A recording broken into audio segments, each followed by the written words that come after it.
আসসালামু আলাইকুম রহমতুল্লাহি ওয়া বারাকাতুহু। কিচিং রুমের যে কিছু জিনিস আপনাদের কাছে বলবো যে কিচিং রুম কীভাবে করবেন বা কীভাবে তাকটা দিবেন। এখানে যে কিচিং রুমগুলো যে আপনার তাকগুলো দিছি, যে এখানে কিন্তু একই লেভেল রাখা হয়েছে দুটোটা, যে সিং আর যে চুলার জায়গাটা একই লেভেল রাখা হয়েছে। এটা আপনারা মতামত জানতে পারেন যে এটা একই লেভেল কেন রাখা হলো।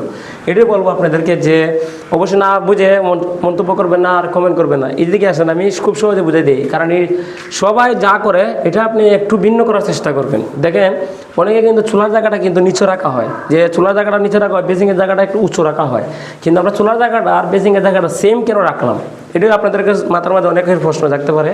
যে দেখবেন একটা চুলা কিন্তু নিম্নমানে 4 ইঞ্চি মানে উচ্চতা হয়, যারা 4 ইঞ্চি বুঝেন 4 ইঞ্চি, আর যারা মিলি বুঝেন তাহলে 100 মিলি যে উঁচু হয়, এটাই আপনাদেরকে বুঝাইব যে কেন আমরা চুলার জায়গাটা 5-6 ইঞ্চি হাফ ডাউন রাখি। এটা আপনারা অনেকেরই আমরা করি, আমরা নিজেও করি অনেক বিল্ডিংও, কিন্তু এটা কেন করলাম না? এটা না করার কারণে একটি, যে এখানে যে চুলা বইব, যে বক্স, যে ডিজিটাল যে চুলাগুলো আছে, যে অনেক দামি চুলা, এই চুলাটা ডাইরেক্ট এখানে বসাই দেবে, যে বক্সটা আছে না, বক্সটা নিচের দিকে চলে যাবে, আর শুধু চুলা আছে না, চুলার যে মুখটা আছে না, মুখটা শুধু দেখা যাবে, আর কোনো কিছু দেখা যাবে না। এটা ডিজিটাল একটা চুলা। আর এখানে যে সিংটা বসানো হয়েছে, এখানে ডাবল সিং, যে দামি যে সিংগুলো আছে, এটা এখানে ফিটিং করা হবে। যে প্রায় আপনার দেখবেন এই যে প্রায় 8-9 ইঞ্চি 10 ইঞ্চি যে হাইটগুলো থাকে, ওই হাইটগুলো ওই বেসিংগুলো এখানে বসানো হবে। ডাইরেক্ট টাইস করার পরে শুধু বেসিংটা এখানে বসাই দিবে। এটাও চুলা টাইস করার পরে শুধু চুলাটা এখানে বসাই দিবে, খুব শর্টকাট। আর এখানে যে জিনিসটা আমি আপনাদেরকে দেখাই, তুমি একটু দূরে যাও তাহলে দেখা যাবে জিনিসটা।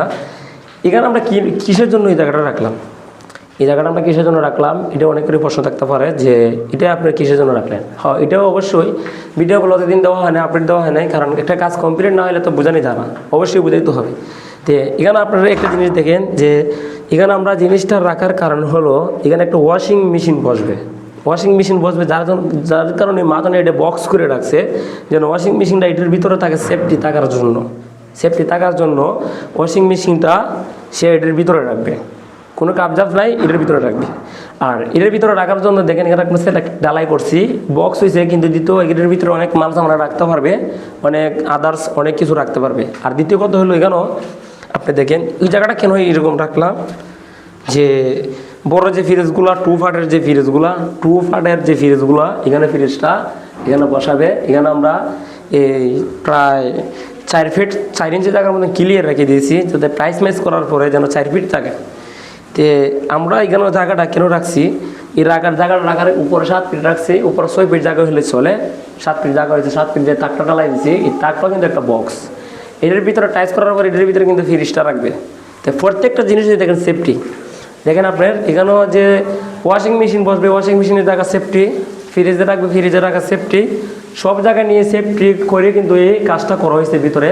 আবার অনেকেই আছেন যে ভিতরে যে অনেক তাকগুলো দিতে পছন্দ করেন, তবে আমি আবার অনেকে আছেন বিশেষ তাক দিতে পছন্দ করেন না। এটা হলো যার যে ব্যক্তিগত রুচি অপরুচি, যার যতটুকু আছে। এখানে দেখেন আমরা চুলার জন্য বেসিংয়ের জন্য একটা তাক ব্যবহার করা হয়েছে, তবে এখানে আদার্স যে ওয়াশিং মেশিনের জন্য যে তাকটা ব্যবহার করছে, এটার ভিতরে মালামাল রাখতে পারবে, আবার এটার উপরেও কিন্তু মালামাল রাখতে পারবে। কিন্তু এখানে একটা জিনিস দেখেন আপনারা, এখানে কিন্তু যে তাকটা ব্যবহার করছি, এই তাকটার মধ্যে যে হাড়ি পাতের যে জিনিসগুলো আছে, বড় বড় ডেস্কি, এটার উপরে রাখতে পারবে, আদার্স অনেক কিছু রাখতে পারবে। তবে আরেকটা কথা কই, অনেকে আছেন যে এটার মাঝখানে আর একটা তাক দিতে পারতেন, কিন্তু একজনের এক রুচি, কিন্তু এটা তাক না দেওয়ার কারণে কিন্তু আরও সুন্দর দেখা যাচ্ছে। তাক দিলে কিন্তু একটু হিবিজিবি লাগতো এই জায়গাটা। আর এই জায়গাটা দেখেন আপনারা, ওই জায়গাটা যে 7 ফিটের উপরে জায়গাটা, এখানে চাইলে একটা তাক দিতে পারতাম, কিন্তু আমরা দিই না। এখানে ডেকোরেশনের কাজ করা হবে, উপরে ডেকোরেশনের কাজ করা হবে জায়গাটা। আর ডেকোরেশনের কাজ করলে তো জিনিসটা দেখতে অনেক সুন্দর হবে। আর একটা কথা বলি, তুমি এদিকে আসো, যে এখানে চাও তোমরা, যে এখানেও আমরা কেন রাখলাম এইভাবে গ্যাপটা, এটার ভিতরে কিন্তু অনেক মালামাল রাখতে হবে। এটা কিন্তু একটা বাথরুমের ফলসাদের ভিতর আপনারা দরজা